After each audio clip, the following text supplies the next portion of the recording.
Prime.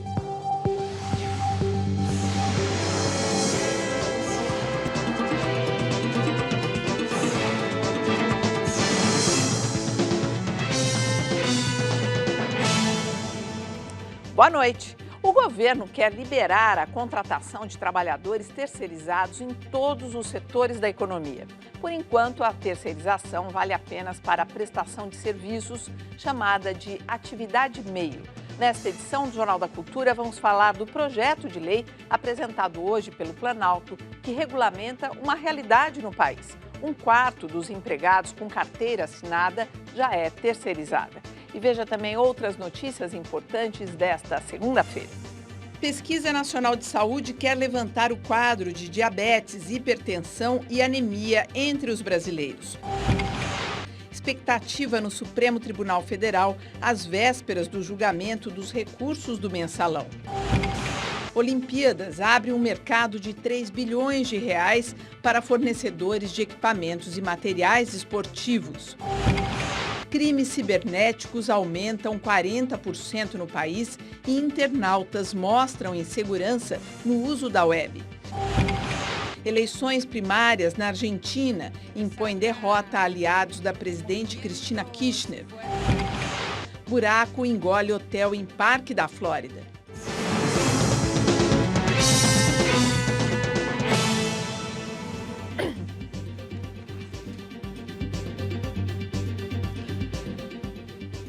Participam da bancada o historiador Marco Antônio Villa e o advogado e ex-deputado federal por São Paulo, Ayrton Soares. Você encontra mais informações sobre as reportagens desta edição na segunda tela do Jornal da Cultura na internet.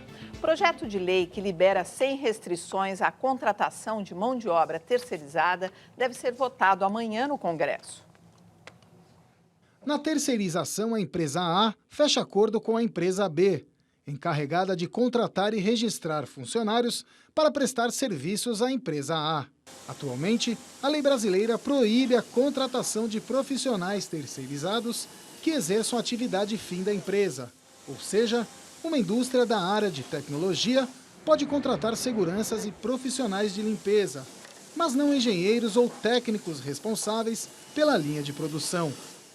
O projeto de lei que prevê a liberação da contratação de terceirizados sem restrições tramita no Congresso desde 2004 e é de autoria do deputado Sandro Mabel, do PL de Goiás. O texto deve ser votado amanhã pela Comissão de Constituição e Justiça da Câmara em caráter conclusivo. Já foi discutido pelas lideranças da Casa e representantes do setor privado. As centrais sindicais são contra a proposta. Estão convocando protestos e uma greve geral no próximo dia 30. Entre os pedidos, a solidariedade de quem contrata empresas terceirizadas. Quem contrata mal tem que ser responsável pelo que contrata. Muitas vezes o que ocorre é que as empresas contratam mal serviços de empresas prestadoras de serviço e depois desaparece a prestadora e o trabalhador fica a ver navios. No país, a polêmica da terceirização não é nova. A contratação de mão de obra terceirizada é vista muitas vezes como uma saída para aumentar as margens de lucro. Esse não é o objetivo da terceirização. A terceirização é repassar uma atividade da qual ele não tem experiência para uma empresa especializada. De acordo com o Ministério do Trabalho, há atualmente no país cerca de 13 milhões de terceirizados. Outra polêmica está nas terceirizações feitas pelo governo e empresas estatais, que contratam por meio de licitações. E na briga entre as empresas, provavelmente elas farão pagamentos ou propostas baixas para ganhar a concorrência e aí vão precisar precarizar.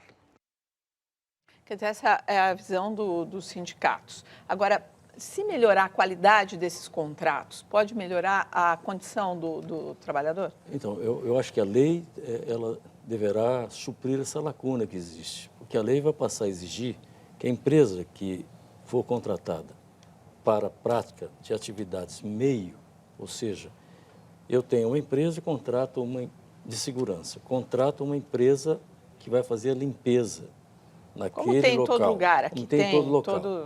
Aí o que diz a lei? Que eu, para poder contratar essa empresa, tenho que verificar se é uma empresa idônea, se ela tem capital, ela precisa ter capital, precisa ter uma garantia, ou seja, uma fiança de que ela não é uma empresa que pode frustrar qualquer reclamação trabalhista de qualquer dos seus prestadores de serviço. Segundo, esta empresa, ela vai possibilitar que, essa lei vai possibilitar que o contratado para prestação de serviços, ele tenha os mesmos direitos dos funcionários da empresa contratante. Por exemplo, é comum passar nas ruas e ver que as pessoas, às vezes, os trabalhadores que fazem segurança ou limpeza de uma empresa, estão comendo ali na sarjeta, porque eles não têm direito a refeitório, não têm direito a ambulatório, não têm direito a nada. A lei vai assegurar isso. Eles vão ter os mesmos direitos que os trabalhadores da empresa que contrata. Então, por exemplo, se a Petrobras contratar uma empresa meio para fazer limpeza, os trabalhadores que fizeram a limpeza vão ter os direitos que têm os funcionários da Petrobras. É essa que é o espírito da lei. Agora, a universidade, o ambiente, né, que é uma empresa pública, como é o seu caso, Vila, que você trabalhou muitos anos na Universidade de São Carlos, é bem-vinda a terceirização? Como é que é isso no dia a dia? Foi um fenômeno mais ou menos dos últimos 20 anos, né? A terceirização, especialmente da limpeza, né? Do setor de limpeza tal. E de outros setores, mas esse em especial. Claro que no momento de greve dos funcionários, a greve dos funcionários efetivos. E os terceirizados continuam trabalhando, quer dizer, você tira o poder de força do movimento grevista independente, correto ou não, e das suas reivindicações.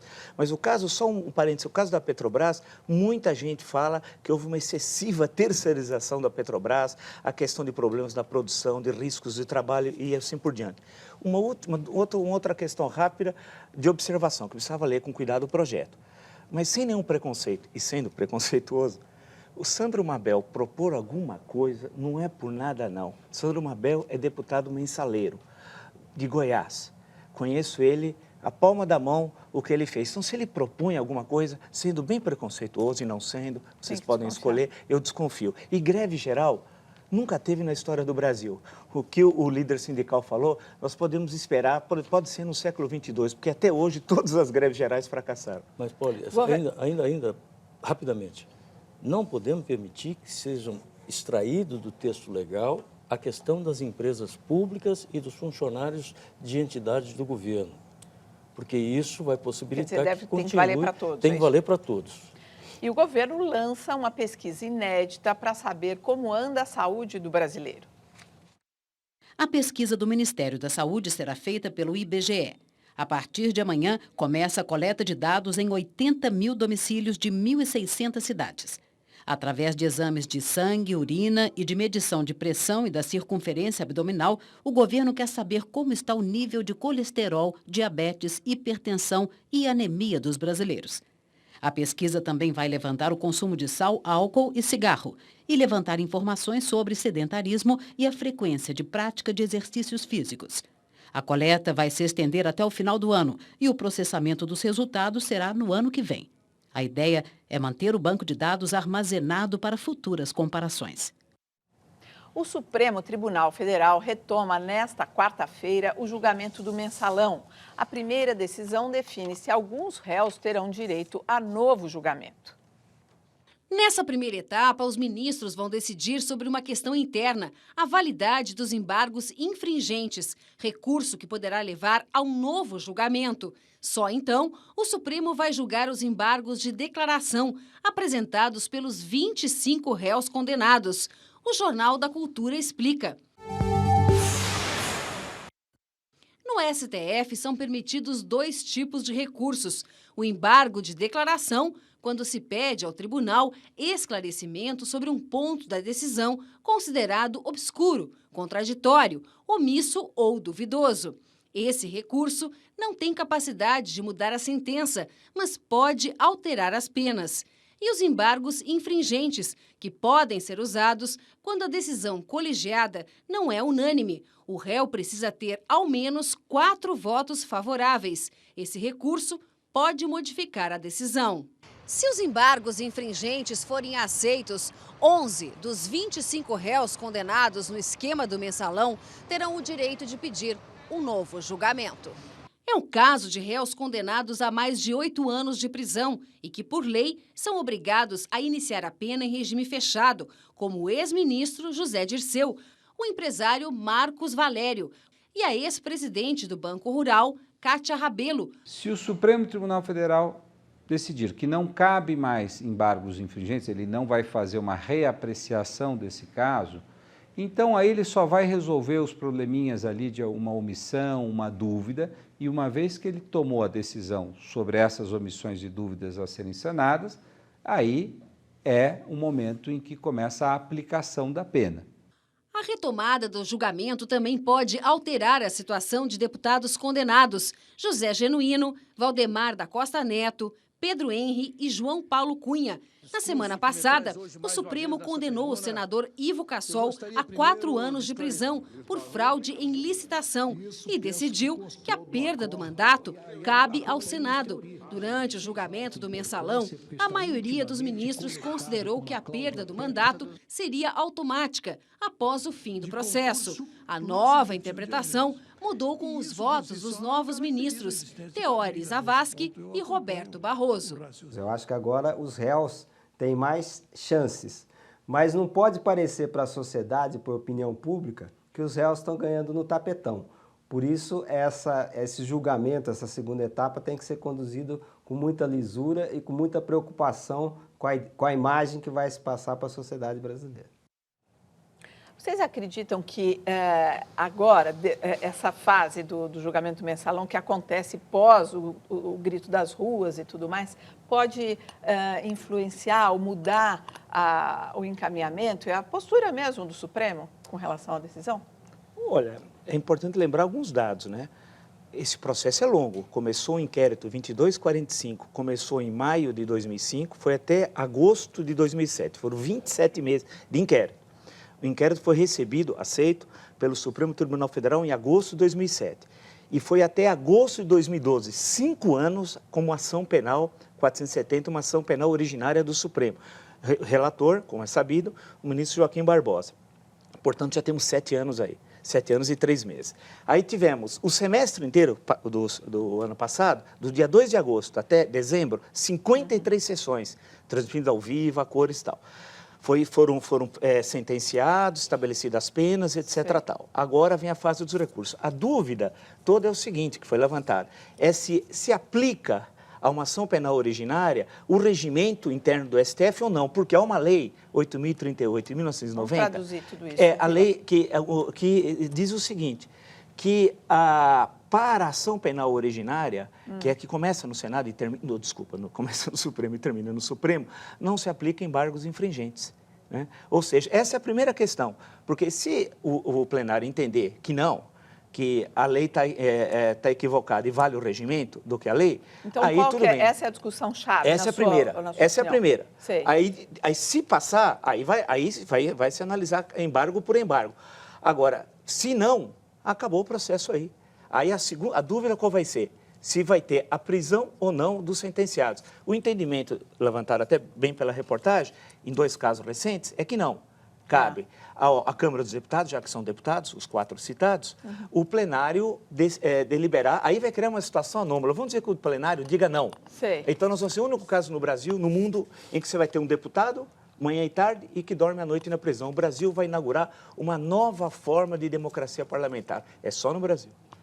Eu discordo, porque eu acho que pressão popular, pressão de autoridade militar, não deve interferir em julgamento de juiz independente. Não deve. O juiz tem independência, serenidade para julgar sem pressão nenhuma. Por que não se pressiona para que sejam encarcerados os condenados pelo massacre do Carandiru? Condenados a 600 anos, assassinados a sangue frio, presos indefesos, estão soltos. Ninguém pressiona para que eles fiquem presos. Estão soltos. São ameaças à sociedade, estão soltos. Então, esse negócio político que se coloca num julgamento é o que há de pior. Agora, o que eu acho é que tem 2 questões novas. 2 novos ministros, muda a composição, pode alterar as decisões. Se embargos infringentes vão ser admitidos ou não, eu, sinceramente, não tenho ideia de que isso pode acontecer. É um conflito entre um regimento interno e uma lei anterior. Agora, o que me preocupa é que qualquer decisão que seja dada pelo Supremo, seja respeitada. Que o Supremo não corra o risco de ter a sua dignidade afetada pelos meios de comunicação com repercussões negativas sobre qualquer decisão. É soberana Isso me preocupa, porque preservar o Supremo... Depois vocês reclamam que não tem mais tempo para falar sobre os assuntos. Vocês ficam aqui falando muito, desculpa, mas é... Não, mas deixa eu só falar depois até Não, o Ayrton fala. Se ela está me cortando, agora você vai continuar falando?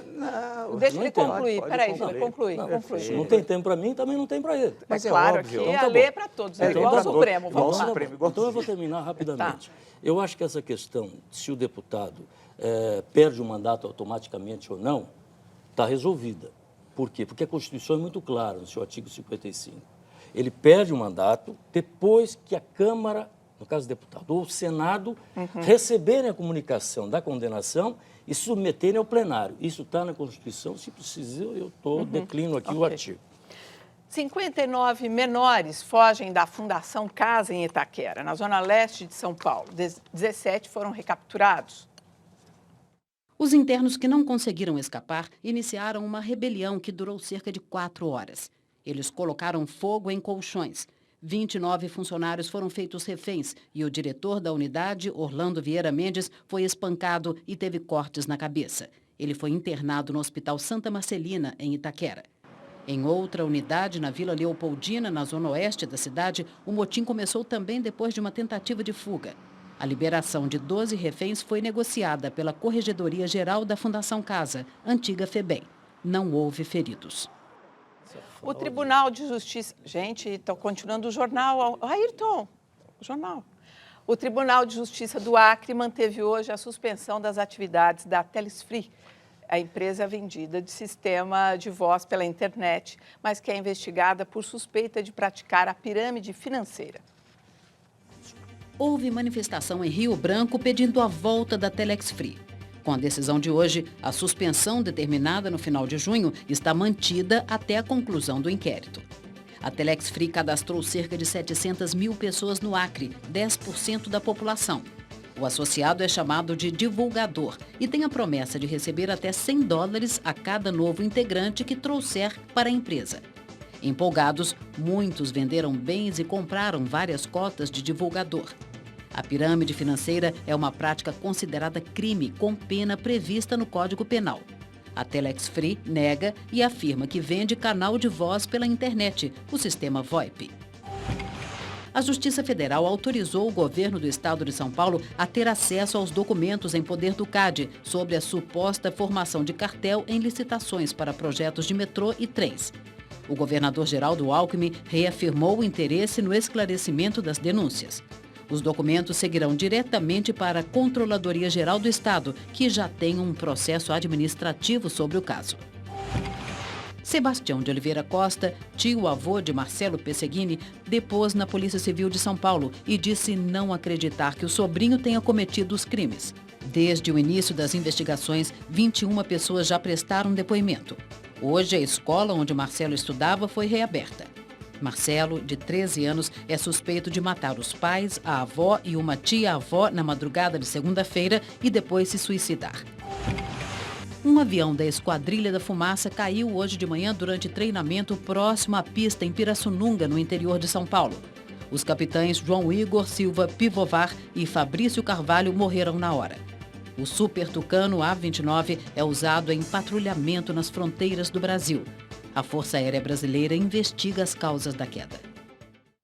Essa pirâmide financeira aí do Acre, que 10%, pelo que a gente tem informação aqui, da população do Acre participa dessa pirâmide, é bom lembrar que esse negócio de pirâmide sempre se dá bem quem cria e se dá mal quem entra no bolo ao longo do processo. E como as pessoas são facilmente iludidas, é inacreditável. Alguém vai dizer, mas precisa do Estado, da polícia, precisa da pessoa ter consciência de que alguma coisa, se ele, como diz a notícia, ao colocar uma nova pessoa, você ganhava até $100 e tal, é muito estranho, que vai chegar uma hora que esse dinheiro não vai existir. Antes era por carta, depois eram as pessoas do bairro, vai só mudando. Agora entra a internet e isso se repete sucessivamente. Para ganhar dinheiro honestamente não tem atalho, não é? Claro. Agora você queria falar fazer sobre um registro, porque um fato novo que surgiu na administração pública foi essa decisão do governador Alckmin de chamar representantes da sociedade civil, entidades que prezam e lutam pela preservação do dinheiro público, a OAB, a Transparência Nacional, a compor uma comissão que vai acompanhar essas investigações que foram denunciadas pela Siemens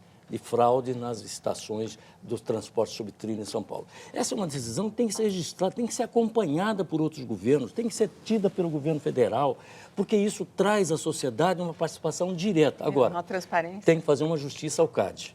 O CAD não poderia ter liberado por si só as informações, porque a Justiça autorizou que fossem apreendidos computadores, documentos, sob critério de sigilo. E todos sabiam que só a Justiça poderia liberar acesso a essas informações. Então, quem investiu contra o CAD, seja o Ministério Público, seja o Governo do Estado, investiu errado, tinha que ir à Justiça. O governador fez a Justiça, conseguiu. A morosidade... Não... Desculpa. A seguir, na Argentina, Cristina Kirchner sofre derrota nas eleições primárias. E mais, indústria brasileira se anima com encomendas para as Olimpíadas.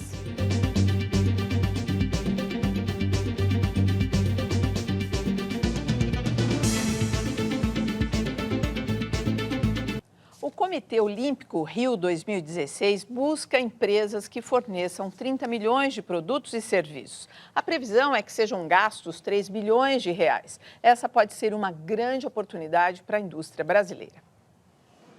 Esta fábrica de uniformes esportivos está pronta para receber mais pedidos. Se a chegada dos grandes eventos esportivos que o Brasil vai sediar trouxer mais demanda, não será um problema. A gente tem qualificação industrial para isso, tem todos os processos. O comitê organizador das Olimpíadas de 2016, no Rio de Janeiro, já busca fornecedores para 30 milhões de itens. São artigos e serviços que chegam ao valor de 3 bilhões de reais. A divulgação das oportunidades também pode beneficiar as micro e pequenas empresas brasileiras. Até a indústria que não está diretamente relacionada à produção de artigos esportivos poderia se beneficiar desse momento. O site da organização das Olimpíadas já informa, por exemplo, que eles vão precisar de cabides. O problema é que sem um programa de industrialização, a pequena empresa teria que se apertar e escolher entre atender a demanda que já existe e os pedidos dos grandes eventos. No caso dessa fábrica de cabides, eles teriam que usar o estoque para atender os atuais compradores e deixar as máquinas trabalhando apenas para os pedidos dos eventos. O diretor da empresa diz que no Brasil as pequenas empresas sofrem com o peso da carga tributária. Se os encargos fossem menores, ele conseguiria atender a demandas como essa com mais facilidade. Aumentaria o quadro de empregado, aumentaria no mínimo os salários, que eu acho que é muito importante. Para essa economista, se não houver planejamento para as empresas de menor porte, o lucro vindo dos eventos será apenas temporário, sem crescimento da indústria nacional. Nós temos uma oportunidade de ouro para desenvolver a indústria nacional. Para isso, nós precisamos deixar de olhar para o consumo e olhar para o investimento. Os pequenos empresários ainda terão que enfrentar uma concorrência feroz, a dos importados. Na lista de suprimentos para as Olimpíadas há produtos como toalhas, camas e cobertores e aparelhos de TV, muitos deles produzidos fora do Brasil. Devemos levar em consideração que o produto chinês, asiático em geral, tem um olhar muito forte para encomendas. Então a indústria nacional, nesse sentido, vai estar colocada em segundo plano.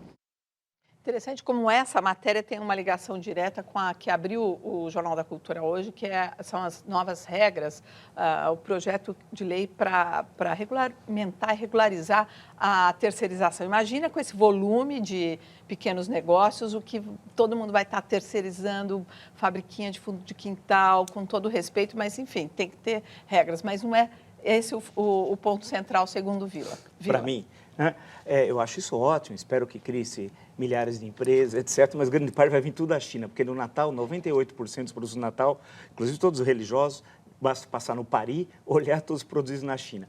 Acho que a grande questão que se coloca, e nós temos de ouvir a voz das ruas para tudo no país, nós estamos nessa crise porque não se ouve justamente a voz das ruas, é no caso das Olimpíadas.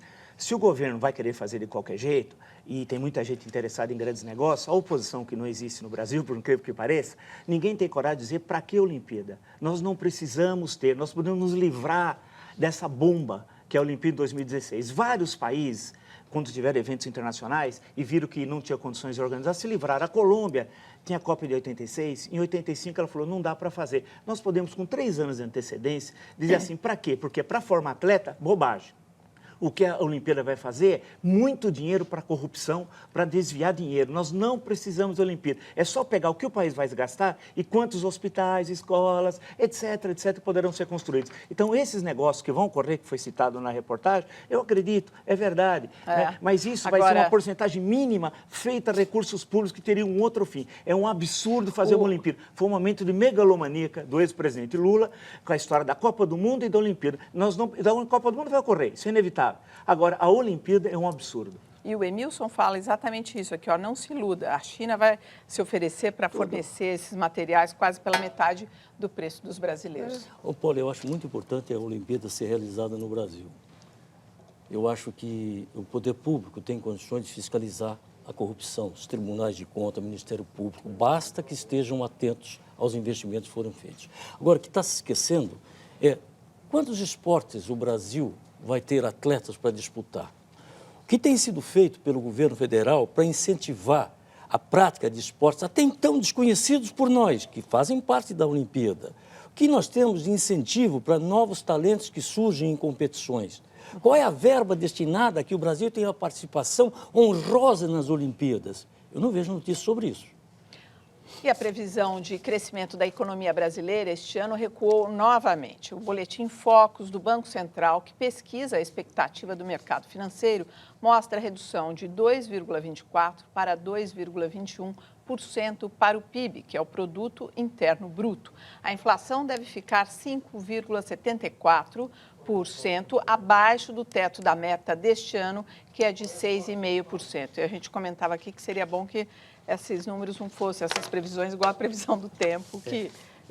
E é um péssimo número, né? É bom lembrar que em 2011 cresceu pouco acima de 2%, em 2012 cresceu 0,9%, em 2013 deve crescer em torno de 2%. O triênio, o Brasil deve crescer 1, alguma coisa. Não é que o mundo está em crise. O Samuel Pessoa, na Folha de domingo, Folha de São Paulo, fez uma excelente matéria com muitos dados, mostrando os vários países, como é que os países emergentes, etc., como é que eles estão crescendo. E o Brasil cresce ou metade ou 1/3 nos últimos 3, 4 anos do que os outros países estão crescendo. Nossa situação econômica é grave e o governo não sabe fazer em relação à economia.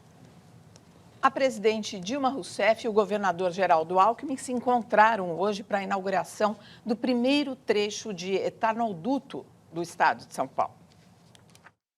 Com 206 quilômetros de extensão e custo de R$ 1 bilhão, a obra vai levar etanol de Ribeirão Preto, um dos maiores centros produtores de etanol, até Paulínia, um dos principais centros de distribuição de combustíveis.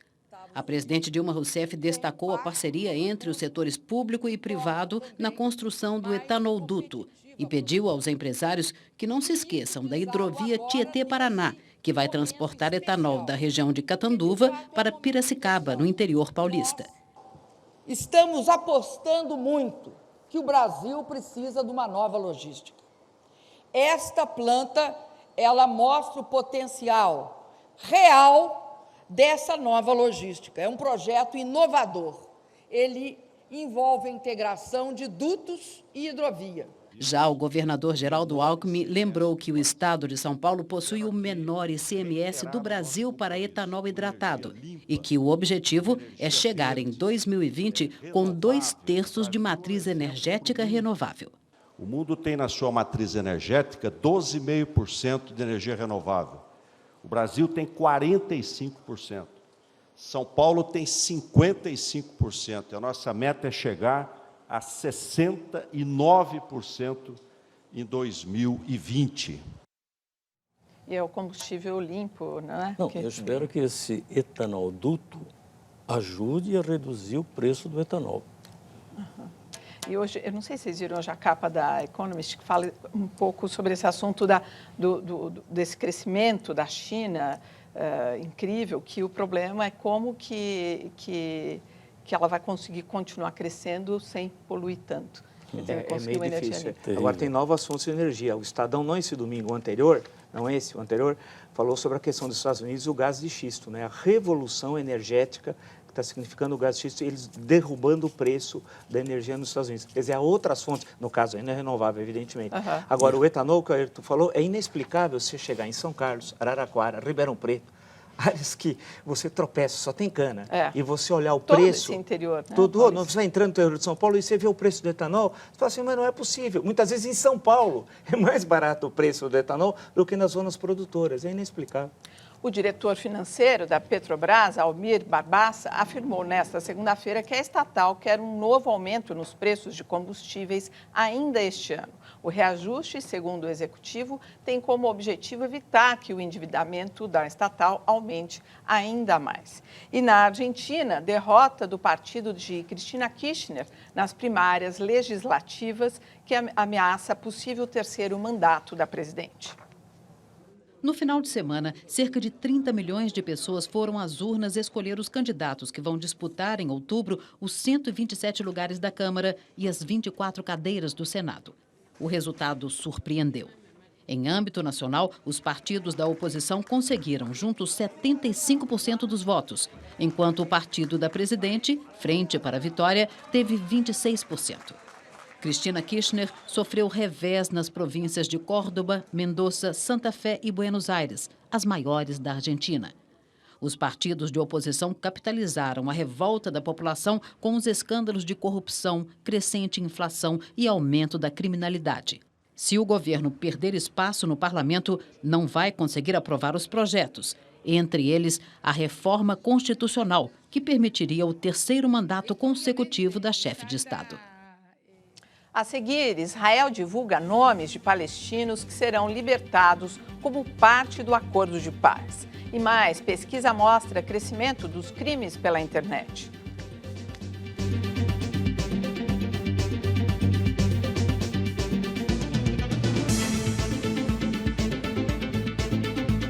A morosidade da justiça continua permitindo a impunidade no trânsito. A nutricionista que atropelou e matou há 2 anos o administrador de empresas Vitor Gurman e que foi pega ao volante com habilitação suspensa, recupera o direito de dirigir e frequentar bares. Em julho de 2011, na Vila Madalena, na zona oeste da capital paulista, o administrador de empresas, de 24 anos, estava na calçada quando foi atingido pelo carro desgovernado de Gabriela, um Jeep Land Rover blindado que pertencia ao namorado dela. De acordo com a polícia, a nutricionista estava visivelmente embriagada e se recusou a fazer o teste do bafômetro. Gabriela teve a habilitação suspensa a partir do acidente. Mas em maio desse ano, o programa CQC da TV Bandeirantes mostrou que, mesmo sem habilitação, ela continuava dirigindo normalmente. Em vista disso, a Justiça proibiu a nutricionista de dirigir e de frequentar locais que vendem bebidas alcoólicas, como bares e casas noturnas. Além disso, determinou que ela comparecesse regularmente ao fórum para justificar suas atividades. Todas essas restrições foram suspensas na semana passada pelo Tribunal de Justiça de São Paulo. 2 anos depois do acidente, o inquérito policial ainda não foi concluído. Só depois é que o Ministério Público poderá abrir uma ação penal contra a nutricionista. Outro caso em que há morosidade é o do ex-deputado estadual do Paraná, Fernando Ribas de Carli Filho. Ele não poderia estar ao volante quando matou 2 jovens de 20 e 26 anos em uma avenida de Curitiba, em maio de 2009.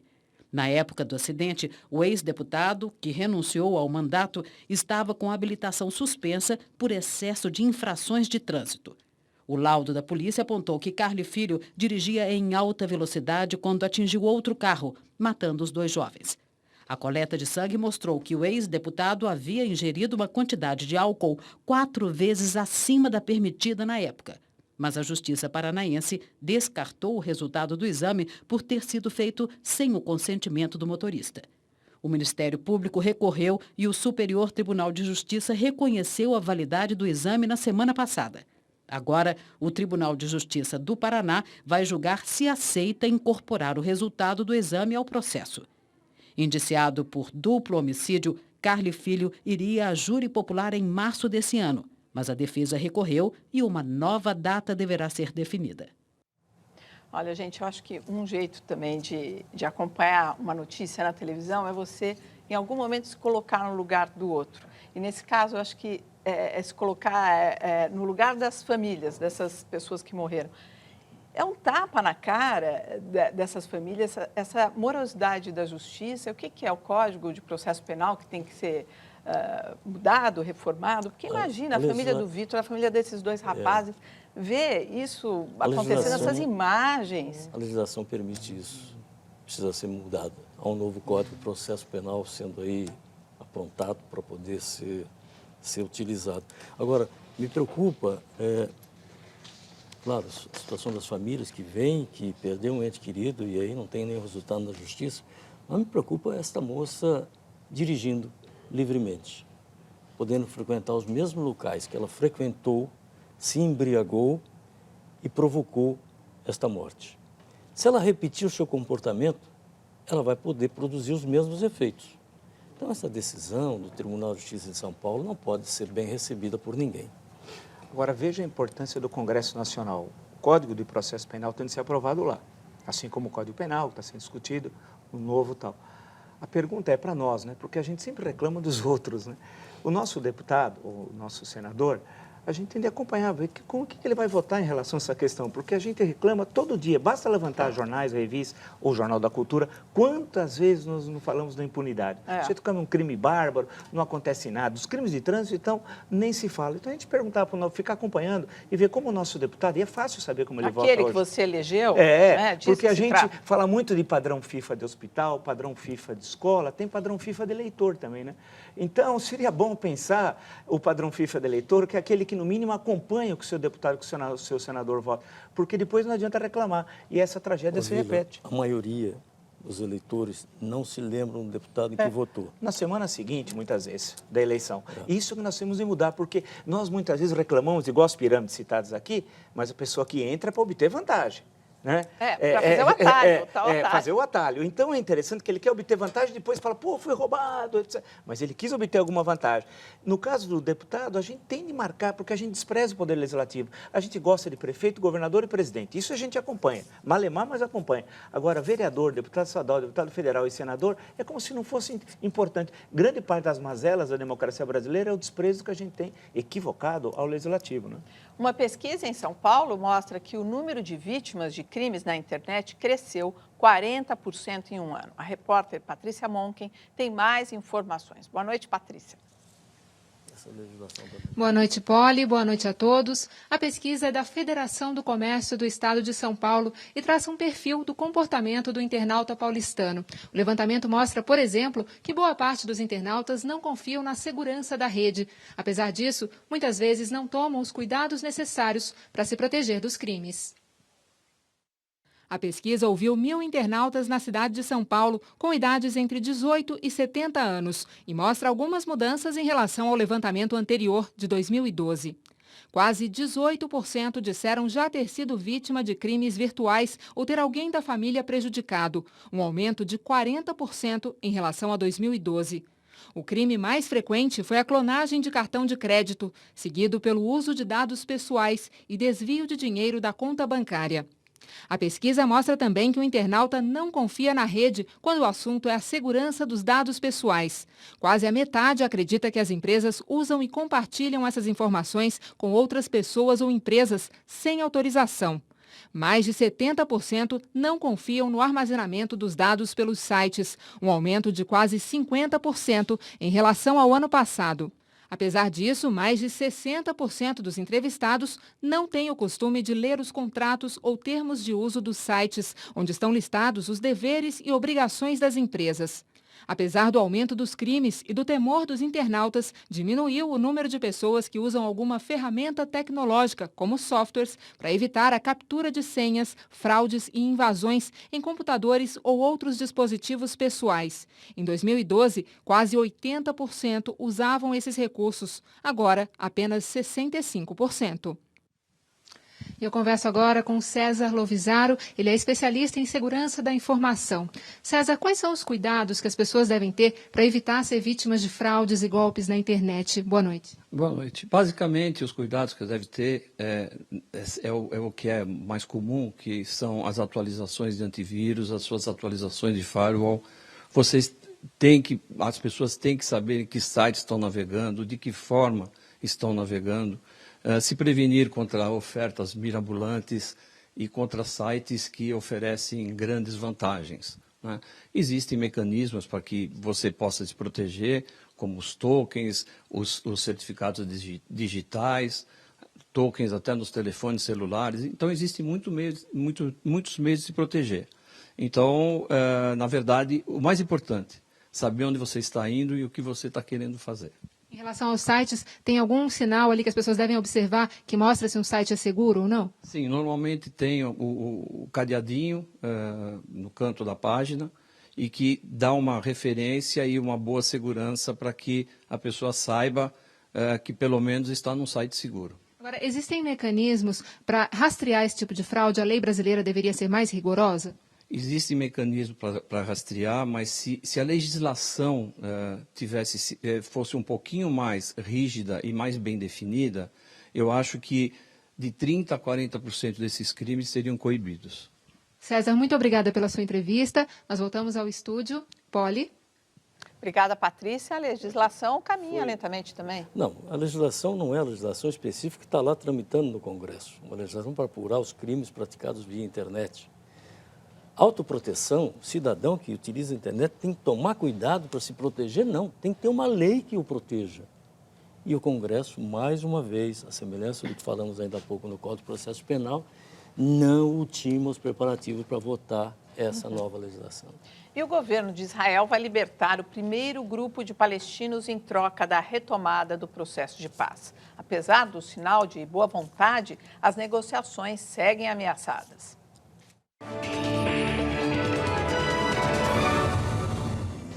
Os 26 presos fazem parte de um total de 104. O grupo deve ser solto até quarta-feira, como parte do acordo mediado pelos Estados Unidos.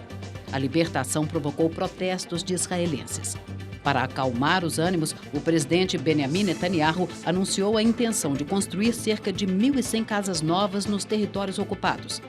As colônias judaicas são consideradas ilegais pela comunidade internacional. A paralisação da construção de moradias é uma exigência dos palestinos para a retomada das negociações de paz.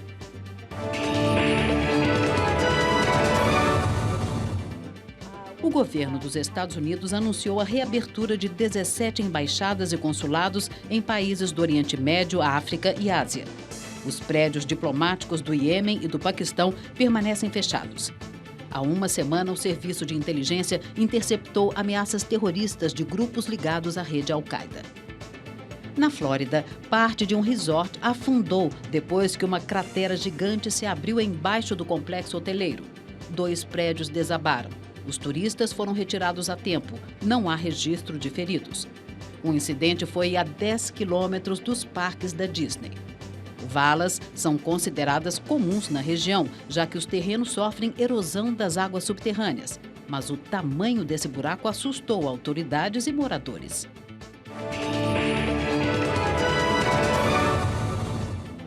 Na China, uma cena impressionante. Um rapaz conseguiu salvar uma garota de 20 anos em plena queda. Ela se jogou da janela do 5º andar e foi pega pelo homem na sacada do apartamento de baixo. Ficou pendurada por cerca de 20 minutos até a chegada dos bombeiros. Outros vizinhos ajudaram no resgate. Nossa, que cena impressionante essa. Olha, eu queria falar sobre essa questão do acordo de paz lá em Israel. Me parece um contrassenso. Patrocínio dos Estados Unidos para uma reunião nos Estados Unidos para discutir isso. Uma das questões básicas que a comunidade internacional coloca para os israelenses cessem com as construções de novos assentamentos na Cisjordânia, que é a Palestina, e em Jerusalém. O que acontece é o seguinte, libertar 104 presos de um total de mais de 5 mil é uma brincadeira. Mas por que continuam fazendo os assentamentos? Se há sinceridade, o povo de Israel tem que dizer claramente isso. Se há sinceridade, pare os assentamentos e, em seguida, continue os esforços pela paz. É um entrave para os palestinos continuarem negociando, se continuam ocupando o território que se pretende ver desocupado. Vila. Não, perfeito. Eu acho que essa questão do Oriente Médio é inacreditável o número de vezes, né, nesses 3 anos do Jornal da Cultura quase, né, que entrou esse assunto, né, e como fica entravada a discussão. Né? Tem a questão das colônias nos territórios que são considerados não território de Israel desde 1967. A questão não se resolve. De lá para cá, de 67 para cá, teve inúmeros acordos, teve o caso de Camp David e tal, mas essa questão acaba não se resolvendo. E a questão chave, que é a questão da paz, né? De dar viabilidade econômica a um futuro Estado palestino e a existência do Estado de Israel, a coexistência de 2 Estados. Falando, desculpa, Vila, não que esse acordo de Israel e palestinos é só para dar mídia. Não, é uma questão de tensão que tem de ser resolvida. Agora, é uma questão muito complicada que envolve interesses étnicos, religiosos. É difícil. Para os Estados Unidos pode ser isso, sim. Porque não se compreende como é que se patrocina uma reunião dessa e depois se permite que seja descumprida uma condição básica para continuar conversando. Não sei. Primeiro, o governo palestino também tem de exercer autoridade sobre todo o território, que é pequeno, a faixa de Gaza e uma parte da Cisjordânia, que esse que é um problema também. Não, e tem os grupos mais radicais que também são dos dois lados. Há grupos fundamentalistas em Israel, inclusive alguns são contra até a existência de Israel. Há grupos de judeus de Israel que são contra a existência do Estado de Israel. Quer dizer, existe de tudo. É uma situação muito complicada, quase que insolúvel. Veja a seguir, leilão do trem-bala é suspenso pela 3ª vez. E ainda a madrugada desta terça-feira terá chuva de meteoros.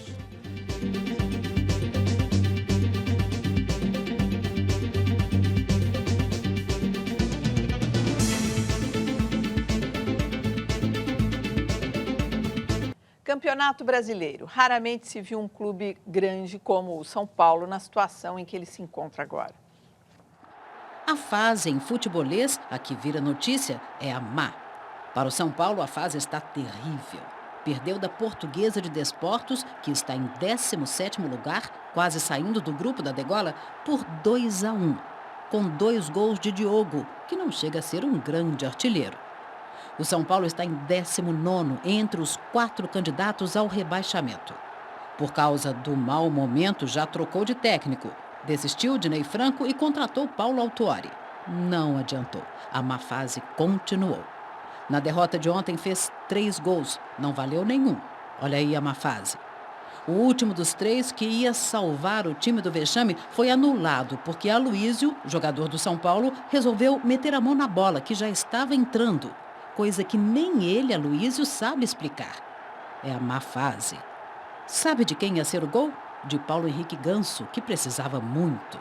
Finalmente, o árbitro, provavelmente pressionado por ter invalidado os gols do São Paulo, deu um pênalti. Rogério Ceni, o maior ídolo do clube, o que tem mais de 100 gols marcados, mesmo jogando como goleiro, foi bater. Lauro nem precisou se esforçar para defender. É a fase. Mas como é que uma simples fase pode explicar um desastre desses? Não vamos falar disso agora, né? Não, sobrou tudo para esse Rogério Ceni, né? Porque hoje só se falava nele na cidade. Até eu, que todo mundo sabe que não entendo, o motorista de táxi veio falar, olha aí, olha aqui, olha, tá vendo a foto dele? Eu olhei, eu falei... Olha, São Paulo é uma palavra só, tem que renovar. O Juvenal Juvencio não pode ser eterno no São Paulo. Tem que mudar a presidência e, consequentemente, uma série de outras questões dentro do São Paulo. Chuva de meteoros deixou um rastro no céu em várias partes do mundo e poderá ser vista aqui no Brasil na madrugada desta terça-feira. O fenômeno foi registrado neste fim de semana em La Hiruela, na Espanha. Por causa do sentido de rotação da Terra, países como Grécia e Hungria também puderam observar o espetáculo provocado pelo cometa Swift-Tuttle. A chuva de meteoros, também conhecida como Lágrimas de São Lourenço, acontece anualmente entre julho e agosto e recebe o nome de Perseidas, por serem visualizadas na constelação de Perseu. Durante o show da natureza, diversos riscos brilhantes de luz atravessam o céu. O fenômeno foi considerado um dos exemplos mais espetaculares de estrelas cadentes e poderá ser visto por brasileiros entre as 2 e as 5 da manhã dessa madrugada. Então, Ah, aqui não dá para ver aqui com a não vê, poluição, com a poluição né, não gente? tem jeito. Ai, que pena. Vai só no Não tem outro jeito. ano. Tá? Olha, o governo adiou pela terceira vez a licitação para o trem-bala que vai ligar São Paulo ao Rio de Janeiro. Vila? Ainda bem, obra desnecessária e duvido que ela saia. Nós temos ligação rodoviária por via aérea, custa uma fortuna, só de projeto já custou 500 milhões para nada. Mas não adiou porque quis adiar. Foi porque não houve empresa capacitada que tenha participado da licitação. Que as empresas não participam, que a margem de lucro que entendem que vão ter não é aquela que eles querem. Então nenhuma empresa entra. O governo devia, como diz o Vila, realmente suspender essa obra, porque ela já nasce mal assinada. Que não cria uma estatal, Trem-Brás. Né? Não brinca, não. Mas nessa fase já houve, inclusive, investimento para projetos, gastou uma fortuna. E é melhor acabar com isso, enterrar, né? Tem tantas outras obras prioritárias para serem feitas, inclusive ferroviária, né? Não, recuperar a malha ferroviária do país. Que já existe. Já existe aí. Na sexta-feira seriam escolhidos o fornecedor dos equipamentos e o operador do sistema, do trem-bala, como a gente está dizendo aqui. A concorrência só deve acontecer daqui a um ano. Temia-se que o leilão não tivesse interessados, como ocorreu no ano passado, dito aqui agora pelo Vila. Desse jeito, o transporte sobre trilhos no Brasil parece que vai demorar bastante para entrar na era da alta velocidade. Uma boa noite a todos e até amanhã.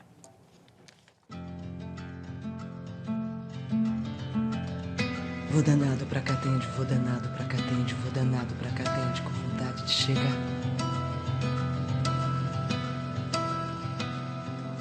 Lá vai o trem com o menino, lá vai a vida rodar, lá vai ciranda e destino, cidade e noite a girar. Lá vai o trem sem destino, pro dia novo encontrar. Correndo vai pela terra, vai pela serra, vai pelo mar. Cantando pela serra do luar, correndo entre as estrelas no mar. No ar, no ar. Vou danado pra Catende, vou danado pra Catende, vou danado pra Catende, com vontade de chegar.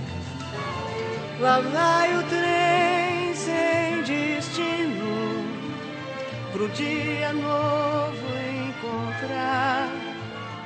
Correndo vai pela terra, vai pela serra, vai pelo mar, cantando pela serra do luar.